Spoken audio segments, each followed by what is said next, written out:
daga cikin wajiban abubuwa da ɗan adam ya kamata ya sani shine addininsa. Wani kalan addini ya zama wajibi a sani? Shine addinin musulunci. Wajibi ne mutum ya san shi ta hanyar dalilai.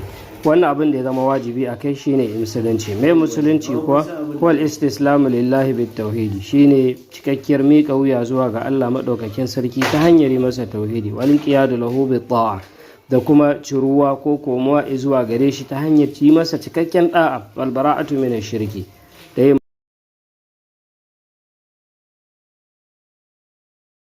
baran-baran da yin shirka wa ahlihi da kuma ma'abota wannan shirki. Wa huwa thalathatu maratib, wannan addini yana da martabobi har guda uku. Na farko shine zamto mutum musulunci, ya san menene musulunci, wal iman, sannan kuma ya zama mai imani, wal ihsan, ya je kuma matakin ihsani shine kyautatawa, ya bauta wa Allah subhanahu wata'ala kamar yana ganin sa. Wa kullu martabatin laha arkanu, so dukkan cikin waɗannan martabobin suna da waɗansu rukunai. Zama bai kama mu ba, wajibi ne akan mu san abin da ya shafi addinin mu ne, zama wajibi akan mu kiyaye su. Assalamu alaikum warahmatullahi.